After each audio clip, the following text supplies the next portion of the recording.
want a superstar player, you've got to pay superstar money. You never know what happens in a transfer window, but Mark is a player of us. He's our captain. We love to keep him at the club, so if somebody wants, to make that otherwise, they've got to make it really difficult for us. Hi, welcome to the Transfer Show. If you want to buy a superstar, you have to pay superstar money. The message really clear from the Crystal Palace chairman, Steve Parish. Following the news, we brought you yesterday that Newcastle had put in a third bid for Mark Gay. After a stunning debut season for Chelsea, Cole Palmer extends his contract there until 2033. Not such good news for Conor Gallagher as he returns to London after his move from Chelsea to Atletico Madrid stalls. And West Ham make their 8th signing of the window as Aaron Wan-Bissaka's move from Manchester United is confirmed. Well, we're going to start at Crystal Palace and the future of England centre-back Mark Gay, who's been the subject of 3 bids by Newcastle, the latest believed to be more than £50 million. Before I talk to Michael Bridge and James Savundra, evening, gents, we're going to focus on a message from the Crystal Palace chairman, Steve Parish, and manager Oliver Glasner. Nobody has got to the valuation yet, so I agree with you. If you want a superstar player, you've got to pay superstar money. This is a player we love a lot. If we start the season with him, we'll be a better team. We want to keep the squad together because we want to play a great Premier League season. But I don't know what happens until end of August. Mark is absolutely loyal to Crystal Palace. Mark wants to progress his career. Of course he does. And if the right opportunity is there and it's right for us, I think it's something that he might be interested in, but he's certainly not putting any pressure on the club whatsoever. You never know what happens in a transfer window, but Mark is a player of us. He's our captain, and but let's see. He's homegrown. I think he's 23 years old. In the most people's team of the Euros. Excellent lad. We love having him at the club. And we love to keep him at the club. So if somebody wants, to make that otherwise, they've got to make it really difficult for us. And at the moment, that's not the situation we're in. Well, managers and owners and chairmen always know what they're saying and why they're saying it. Michael Bridge, what do you make of all that? It's always nice to hear from Steve Parish. I think he's very open, very honest about the situation. He's very hands-on for a chairman. He works very closely with Dougie Freedman, the sporting director of Crystal Palace, who was heavily linked with moving to Newcastle in the summer but stayed at Crystal Palace.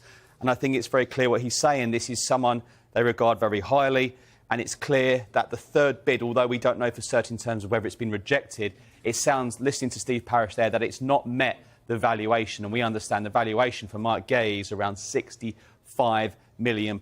We've also said throughout the Month on Transfer Show we expect Palace to potentially be happy to negotiate with other clubs because Gay does have 2 years left. We've also said that it doesn't sound like Gay is putting pressure on Crystal Palace, so I think this one could potentially rumble on over the next few weeks. Keep you nice and busy. It wouldn't be the first departure from Palace in this window. Might they lose more yet? Yeah, £50 million they got for Michael Olise from Bayern Munich very early on in this window. We expect interest could intensify around Eber Eze. He's still got 3 years left in his contract, so Palace aren't too concerned about that situation at this moment in time. However, Fulham remain in talks with Palace around the signing of another centre-back, this time Yim Anderson. That first bid was rejected. There was a gap in where both sides were at in terms of valuation of the player. So there is a real chance, really, on the brink of this new season, that Palace could lose their 2 frontline centre-backs with just days to go until that opening game of the campaign against West Ham. Importantly for us, we've had the chance to speak to Yim Anderson today about speculation linking him with a return to the club he spent time on loan at, Fulham.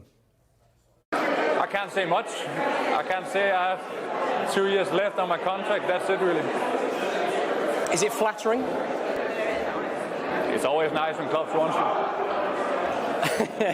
It's a difficult one because there's so much I want to ask you about that move and the fact that you've been playing so well and you're attracting interest to that calibre. £20 million is a huge fee potentially.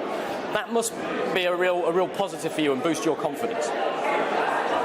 Yeah. Of course, I just play football and I try to do my best, and I had 3 really, really good years at Palace and we're building something great, so yeah, I'm just happy where I am, and like I said, I'm a Palace player. I have 2 years left, so I can't say more than that. That's Yim Anderson. Let's get to Chelsea. Next big news from there today, and after a stunning debut campaign for club and country, Cole Palmer has signed a new contract at Stamford Bridge. Let's get live to Paul Gilmore. Paul, what's the story? Well, Nick, good evening. Essentially, Chelsea have rewarded Cole Palmer for his performances last season. Remember, Cole Palmer, an England international, has gone from playing very little Premier League football when he was with Manchester City to coming here to Chelsea to making a major impact, scoring 25 goals in all competition, scoring in the European Championship final for England against Spain. He's had the season of his life and really a player with the world at his feet at just 22 years of age. And what Chelsea have done here is essentially reward him for that. They have brought him in and given him improved terms and also taken the opportunity to extend his contract by a further 2 years. He was already committed to a long-term contract until 2031. This will take him through until 2033, but crucially just brings him into line with some of the other high earners at the club. So it's what they want to do with young players. It's something that, as much as they do give out long-term contracts, there are a lot of rewards and bonuses that can be given to players if they perform. That's what Cole Palmer's done. And on the eve of this new Premier League season, where Cole Palmer and Chelsea host the champions Manchester City here at Stamford Bridge, Palmer's former club, Palmer is ready to go again, knowing that he has that long-term security and has been rewarded for past performances. Thanks very much indeed. Paul Gilmore live from Stamford Bridge for us. And if you're wondering how old you're going to be by 2033, you're not the only one. Let's stay with Chelsea, and the Conor Gallagher saga continues. He's on his way back to the UK after talks between Chelsea and Atletico Madrid stall. James Savunda, what's the latest? Well, it's been agreed that it's collectively the best thing for Conor Gallagher to do at this moment in time, to return back to London whilst negotiations are still ongoing between Chelsea and Atletico Madrid around the signing of João Felix. Let's bear in mind, Conor Gallagher completed his medical at Atletico Madrid last Friday. They put out a picture of him at the stadium as well. But that deal was very much linked to the deal to sign Samu Omorodium going the other way. That deal collapsed on Sunday. So he, at this moment in time, is not going to Chelsea. The fee's very similar, around £36 million. So it's effectively a swap deal. So João Felix was felt like a player that could come in to be the final piece in the jigsaw to keep this swap deal alive. However, Atletico Madrid value him at far more than what they valued Omorodium. We understand in excess of £50 million. So Atletico need cash to be able to buy Conor Gallagher. It's not a case they can simply still buy Gallagher and no one goes the other way. Atletico Madrid, after spending all that money, a deal worth £82 million on Julian Alvarez, they can't afford just to buy Conor Gallagher. So they need a player to go the other way and cash coming in that direction. So Chelsea, they're going to continue discussions with Atletico and discussions with Conor Gallagher around his situation as well. He'll return to the UK at this moment in time over the course of the next few days with a hope that this deal will be salvaged. We know Chelsea are desperate to get a resolution to this deal. They see Conor Gallagher as a squad player this season under a new style of play under Enzo Maresca. They offered him that deal, 2 years plus one. He's out of contract next summer. In fact, he could sign a pre-contract agreement with Atletico Madrid in January if he doesn't move in this window. Chelsea want that pure profit they can get from selling him in this window. They do not want to let him go free as they did with Rudiger and Christensen in recent seasons. So really fascinating to see what happens over the course of the next few days. Conor Gallagher thought he was heading to Atletico Madrid. He's now heading back to London. We wait to see if he goes back to Madrid and signs to Atletico Madrid. Really unsettling time for Gallagher. He was on the pitch for England a few weeks back. He'll be feeling really flat, I'm sure, at the moment. This is someone who had a great loan spell at West Brom, a great loan spell at Crystal Palace, and I've had the pleasure of speaking to him, and I've had a colleague speak to him. He's a really, really nice, down-to-earth guy. You can imagine right now this is going to be really hard for him. It's disrupted his pre-season. At this time of the season, every week, every day is really pretty crucial. Of course, he's had that extended break with England, but he came back a little bit earlier. And obviously, you know, Atletico Madrid's official social media channels are posting pictures of him inside the stadium. That pretty much tells you it's all but done. You know, you don't usually get it when someone's not practically signed on the dotted line. And I don't think there'll be one Chelsea fan who doesn't feel sorry for him. Even there might be some Chelsea fans who think, oh, you know, it's probably for the best going forward. But this is not a situation they will want now. And him flying back now, it puts him in real limbo ahead of the season starting at the weekend. Tottenham had shown some interest. We think they were linked with him. Could that happen? I don't think so. My understanding is Tottenham's next target will be a winger. They did like Gallagher. Ange Postecoglou potentially would like a more energetic midfielder. But my understanding that this is not the case anymore.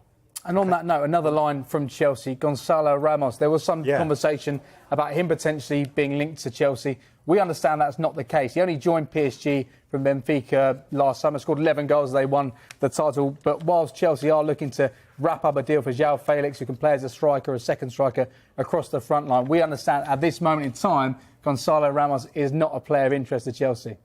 You guys always say, as it stands, just in case, because things change all the time. We know lots have been changing at West Ham this summer, one of the busiest clubs in the window. They announced their 8th signing today, 8 and counting, maybe. What's the story there, Michael? Yeah, unbelievable. West Ham fans absolutely delighted. Aaron Wan-Bissaka has joined the club on a 7-year contract, quite a Chelsea kind of style in terms of contract, but a 7-year contract for around £15 million. Of course, he had only a year left at Manchester United, which put his future in doubt. Didn't sign any new deal at Old Trafford. So he moves on for a fresh challenge at West Ham United. And at the start of the summer, we were talking about West Ham United. New manager, director of football's only been in place for a year. Obviously, David Moyes did a brilliant job. He left. What do West Ham need? Maybe a couple of centre-halves, a left winger, a right-back. And they look like they've got it all already. And if the transfer window shut tomorrow, you'd probably get West Ham fans saying, no problem. They seem absolutely delighted. And why wouldn't they be? They look strong.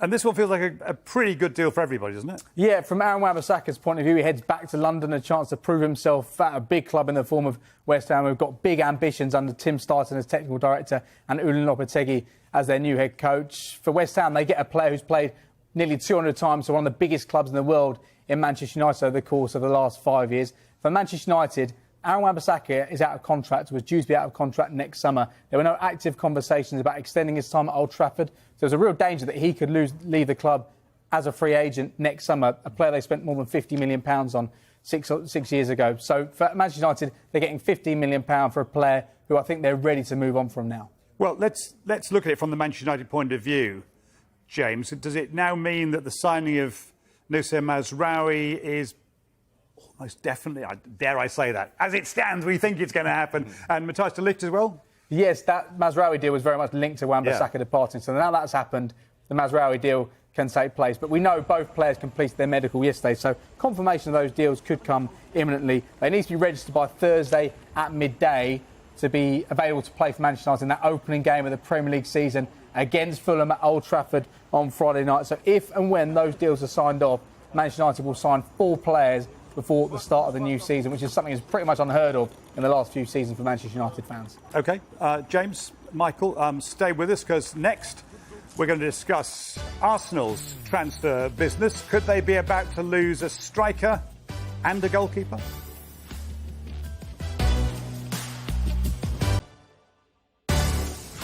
Talking Liverpool, Arsenal and Bournemouth in just a second, but just before the break, James Savundra and Michael Bridge, we were talking about Manchester United defensively, but are they going to move for more midfield reinforcements? Well, this is a midfield we've heard about for the last few weeks. We know Manuel Ugarte from PSG is someone they've looked at, but the fee is not something they wish to go with at the moment with PSG. PSG have their set fee, but of course, as time ticks on, clubs do business. But it is a process of maybe one coming in, one coming out. We know Scott McTominay was linked with Fulham.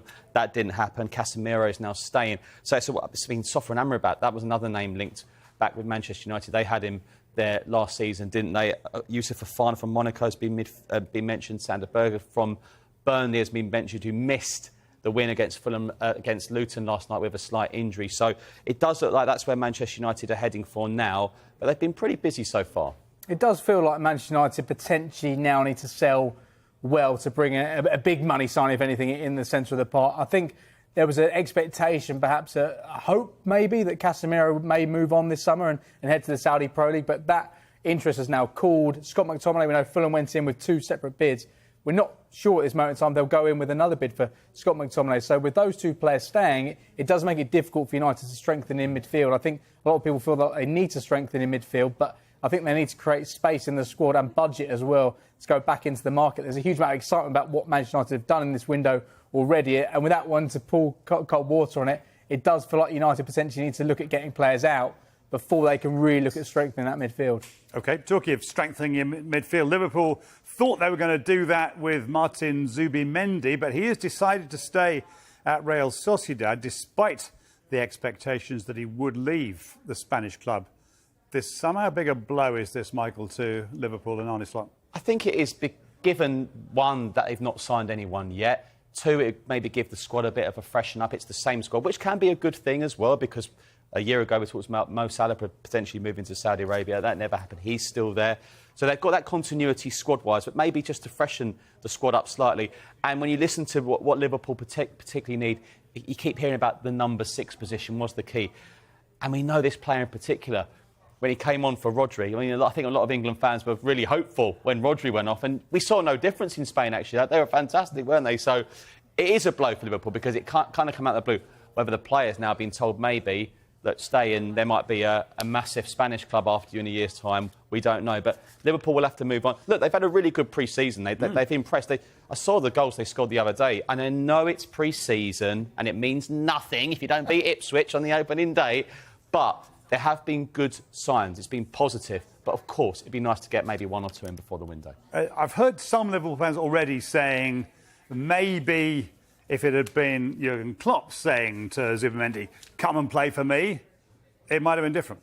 It's a really interesting one for Liverpool, because I think there's an expectation they would have signed players by now, but there are reasons why they haven't done it as well, I think. There's a new sporting structure there as well. Richard Hughes joining as sporting director. Yeah. And Arne Slot was actually very keen to assess the playing squad before he made concrete decisions about which players would leave and which potential areas they look to strengthen in. And that was complicated somewhat by players coming out late from Euro 2024 and from the Copa America. Some of those players you only saw on the pitch for the first time last weekend in those 2 pre-season friendlies. You look at what happened to David Moyes in his first summer window as Manchester United manager. It wasn't until deadline day they signed Marouane Fellaini. So perhaps we shouldn't be too surprised about them taking time to get things right in this window. And they still have that issue they need to solve with those 3 superstars being out of contract next summer with Salah, Trent Alexander-Arnold and Virgil van Dijk. With Zubimendi, it's interesting because I'm not necessarily sure they're going to look to strengthen in that area now. I think they saw it as an opportunity that surprisingly came up at this moment in time for them to sign a player with exactly the profile they were looking for. I think they thought that he'd be interested in joining, but obviously that's not happened. But I think they are relatively happy with the options they have, though Zubimendi would have really complemented the options they have in midfield. The positives I've seen so far from Liverpool in the pre-season games I've seen, one is Harvey Elliott. Could be a massive season for him. Diego Jota scored a fantastic goal on Sunday. It's if, and it's a big if because there's going to be so many games. But again, all these top clubs keeping the top players fit, isn't it? I think so, absolutely. I mean, when you look at that Liverpool squad, it is a really impressive squad. It doesn't need a huge amount of surgery like some squads do when a manager departs after the time that Jurgen Klopp has been there for. I think if you can keep all those players fit, the likes of Jota, who's been really impressive in pre-season as a number 9, I think Liverpool fans would like a midfielder, but let's bear in mind, they did reboot that midfield last summer. Whether or not those signs have been a success so far, I think Liverpool are quietly content with the options they have at the moment. If they could have got Zubimendi, things would look even better heading into the start of this season. And it's worth reminding Liverpool fans who are a bit cynical about the Klopp-Slot changeover that Caicedo said no, thanks very much to Liverpool 12 months ago. So it happened to Klopp as well. Lots more happening on the transfer front. Today, Bournemouth have announced a signing from Barcelona, sign of the Times. Yeah, Julian Araujo has signed on a 5-year deal from Barcelona. Now, Andoni Iraola has got some money to spend now after the sale of Dominic Solanke. A full-back is an area he wanted to strengthen. That's according to our colleague Mark McAdam. Now, look, you look at Bournemouth and Andoni Iraola, what a brilliant job he did at Bournemouth last season. And I'm sure we are going to expect to talk about Bournemouth over the next few weeks because clubs will be aware they might have a little bit of money to spend after Dominic Solanke moving to Spurs. And consequently need a striker, yeah. James. Yeah, and Bournemouth, a number of Premier League clubs looking at Eddie Nketiah this moment in time. He wants first-team minutes. I think they're exploring this potential deal, though they're aware it could be an expensive deal to do. Marseille went back in with a second bid for the Arsenal striker, £17 million. That was turned down. So we see the sort of ballpark we're looking at if they're to sign Eddie Nketiah. Given the valuation of the player, it's an ambitious deal, but of course they do have money, having got £65 million up to for Dominic Solanke. They also, Bournemouth, looking for a striker. They had an offer rejected by Porto for Evan Nielsen yesterday. OK, let's look at the other end of the pitch, the goalkeeping situation for Arsenal. Aaron Ramsdale thinks he's good enough to play much more than he has been. Does he need to leave in this window? I don't think he can have another season on the bench with David Raya clearly the firm number one at Arsenal. He's an England international. Yes, I said earlier there's a lot of games. There's going to be the extended Champions League format, but whether Mikel Arteta juggles the goalkeepers, I'm not so sure. The information we had this morning that Ajax are interested in signing Aaron Ramsdale, but it was over a potential loan move. Arsenal would prefer a permanent move. So more on that as we get it. I mean, Arsenal do know, they've spoken to Ajax this summer because they brought in Tommy Setford from Ajax as a goalkeeper as well. He's now at Arsenal, but it's clear that maybe Aaron Ramsdale, if he's a number two again the following season, that he might need a change. OK, and a big money signing for Celtic, Adam Eder, who was with them on loan from Norwich last season. Yeah, a player Celtic fans and Brendan Rodgers know so well. Excellent second half to the season. But I have to say, I think Norwich would be happy that they're getting a deal around £9.5 million. Celtic fans would be happy he's back, but that's good money. Now, Celtic will pay an initial £8.5 million, £1 million add-ons. Norwich have also inserted a 15% sell-on clause on the deal. Now, Eder's obviously clearly looking forward to coming back. He's young, he's only 23. Looks like a move that will suit all parties. He's about to sign a 5-year contract. And played well with Kyogo. It's a really frightening prospect, those two for Scottish Premiership defences. I think it's going to be tough for Rangers to dislodge Celtic from what we started this season. But it is early days. It is very early days. And Rangers have got a massive game at Champions League qualifier tonight. But they're looking pretty solid so far. OK, lots happening in the transfer window. We'll reflect it more for you in our second transfer show. Half